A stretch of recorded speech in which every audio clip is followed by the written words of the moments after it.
Mesdames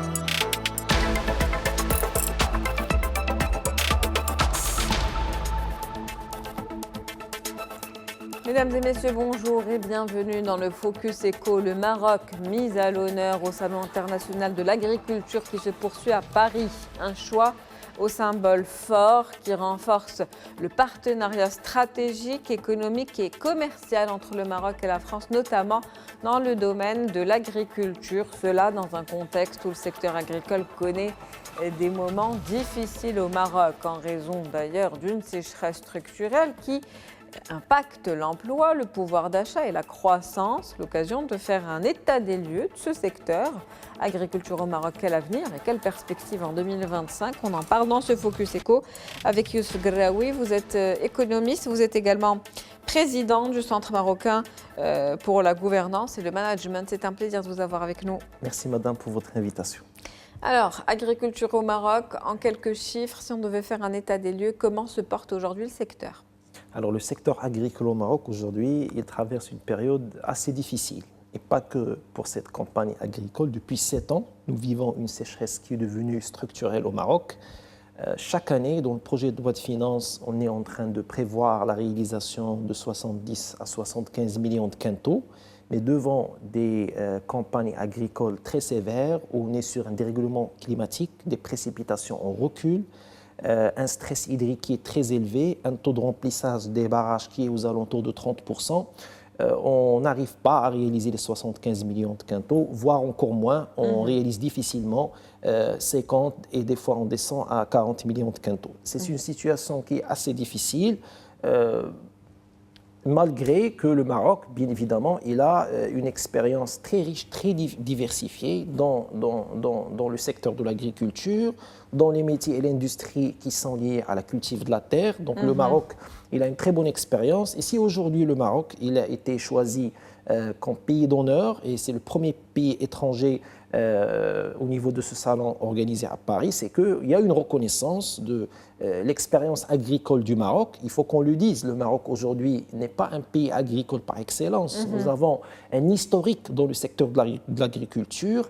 Aujourd'hui, nous sommes sur 9 millions de terres qui sont 9 millions d'hectares de terres qui sont cultivés, avec précisément 1 million d'hectares qui se fait à travers du goutte à goutte, qui permet de faire des économies d'eau importantes, mais la non-généralisation de l'économie d'eau à travers les techniques d'irrigation très poussées, le retard qu'on a eu dans le traitement des problématiques liées bien évidemment au stress hydrique, tout cela explique qu'aujourd'hui, nous sommes devant une récolte céréalière en deçà de la moyenne et une situation agricole qui va se durcir pour les prochaines années.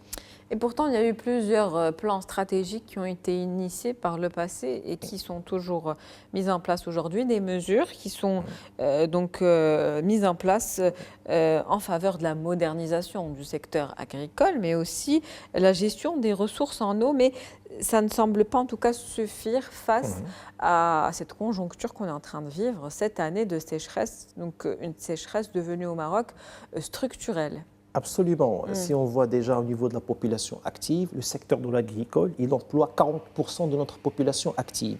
Le secteur de l'emploi aujourd'hui, il représente en effet 12% du PIB. C'est une valeur ajoutée agricole, mais effectivement, quand on voit le nombre de programmes qui ont été lancés, que ce soit le plan Maroc Vert, le plan d'irrigation, etc., on voit que il y avait malheureusement un gaspillage d'eau, une mauvaise gouvernance en matière de gestion des ressources hydriques qui nous a conduit aujourd'hui à cette situation parce que avec ce stress hydrique, nous n'arrivons plus à honorer les mêmes niveaux de production et on est sur un recul en matière bien évidemment de gestion de la production agricole. Ne serait-ce que pour vous donner un taux, l'utilisation de l'eau dans le secteur de l'agriculture, elle est à 85%. Et aujourd'hui, malheureusement, nous étions, et je pense qu'on continue à le faire, on est en train de cultiver des produits et des fruits qui consomment énormément d'eau. Et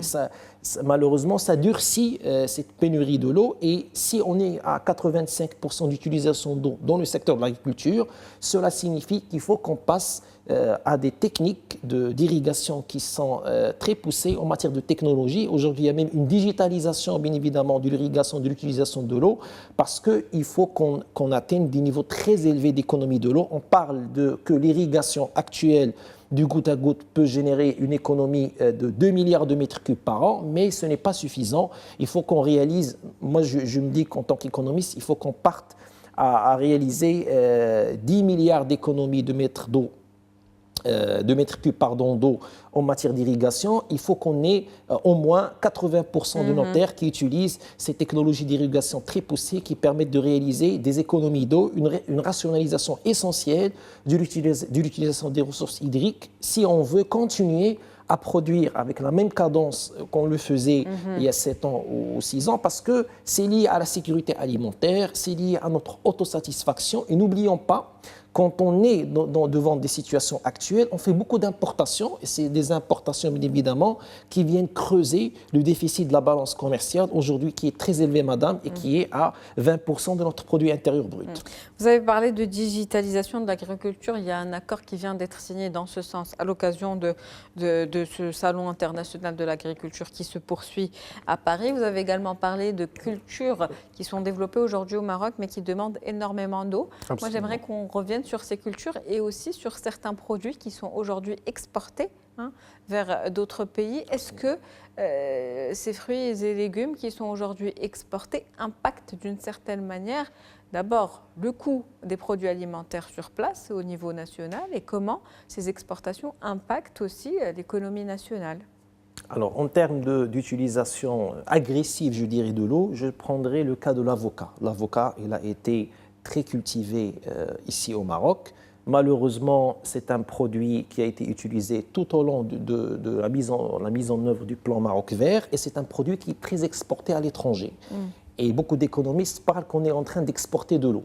Je partage le même avis parce que quand on consomme énormément d'eau dans une production qui est exportée à l'étranger, donc en quelque sorte, on n'est pas en train d'exporter le produit, mais on est en train d'exporter nos ressources hydriques. Aujourd'hui, au-delà de ça, vous avez des légumes... Mais est-ce que ça impacte les prix au niveau des prix alimentaires sur les marchés nationaux également? Bien sûr, madame, bien sûr, je le confirme aussi, parce que quand on voit le kilo de l'avocat aujourd'hui, il est très élevé. Si j'ai une bonne mémoire, aujourd'hui, on est, je pense, à 50-45 dirhams le kilo. Ben, certainement, cette exportation massive, cette production agressive qui consomme énormément aux ressources d'eau, justifie le renchérissement du prix et l'augmentation du prix sur le territoire national. Mais vous parliez tout à l'heure du déficit de la balance commerciale. Ces exportations sont aussi nécessaires pour justement les devises, on va dire, pour... il faut qu'on fasse attention parce qu'il faut faire des exportations qui ne consomment pas énormément d'eau. Nous sommes devant un stress hydrique qui est très élevé aujourd'hui. Un équilibre économique, en tout cas, difficile à maintenir. Difficile à maintenir, mais voilà, mais pas en consommant nos ressources en eau. Il faut faire des exportations très diversifiées. Je donne des exemples dans l'électronique, dans le textile, dans le cuir, et pas que les exportations d'automobiles, parce qu'il faut qu'on fasse attention à la diversification. Elle est essentielle pour minimiser le risque. Et c'est des rentrées de devises qui peuvent être très importantes. Aujourd'hui, nous avons les projets de production de batteries, l'exportation de batteries et les gisements de productivité, et va générer des devises qui sont importants, mais ça ne doit pas se faire en se basant sur nos ressources hydriques aujourd'hui qui sont devenues très limitées. Dans le même sens, dans le même ordre d'idées, nous avons par exemple des produits qui sont très utilisés dans la cuisine marocaine. Je prends le cas des tomates comme légumes essentiels. Aujourd'hui, elle est exportée aussi massivement à l'étranger. Et il faut qu'on fasse attention, ce genre de légumes ou ce genre de produits agricoles aujourd'hui au Maroc, ils sont très demandés par les Marocaines et les Marocains, consomment énormément de nos ressources hydriques et normalement, il faut qu'on favorise le marché national, l'autosatisfaction. Et moi, je ne partage pas, à vrai dire, l'idée de l'ancien ministre de l'Agriculture qui disait qu'on avait besoin de faire ce genre d'exportation pour réaliser cet équilibre en matière de devises. Il faut le faire. De change, effectivement. Absolument. Les réserves de change doivent venir de production qui ne pénalisent pas les générations à venir et par conséquent, on est en train de puiser nos ressources en eau. Il faut qu'on fasse attention à ça. Plutôt vers la diversification, en tout cas, de l'offre au niveau du marché, que ce soit au niveau national ou international. Justement, dans ce contexte, pour conclure, on va chuter sur l'agriculteur. Comment se porte-t-il? Comment est-il impacté? Est-ce que le défi aujourd'hui, c'est le soutien de ces petits agriculteurs, c'est la promotion des pratiques qui soient, on va dire, efficaces, efficientes, optimales, avec un minimum d'utilisation d'eau, le minimum possible? Absolument. Quand on voit la situation du petit agriculteur aujourd'hui au Maroc, il faut le dire en toute sincérité, il se livre à lui-même. D'un côté, il y a la problématique du financement. Il faut qu'on facilite l'accès au financement. Il a besoin de financement pour équiper, bien évidemment, la terre en matière d'équipements digitaux qui vont permettre la généralisation rapide du goutte à goutte, de l'irrigation locale automatisée qui économise de l'eau. Éventuellement, il a besoin d'un accompagnement technique. Il faut qu'il y ait des caravanes, bien évidemment, portées par le ministère du tutelle et par les professionnels du secteur pour accompagner le petit agriculteur à réaliser ce qu'on appelle, bien évidemment, les économies d'échelle, c'est-à-dire il va augmenter la production, il va mieux cultiver la terre en consommant moins de ressources hydriques. Tout cela, il est essentiel aujourd'hui devant un petit agriculteur qui, malheureusement, attend des précipitations et devant un dérèglement climatique qui est devenu structurel, il est en train de vivre des campagnes agricoles difficiles, plus difficiles de plus en plus. Un dernier mot pour conclure sur justement les enjeux de la sécurité alimentaire, la souveraineté alimentaire.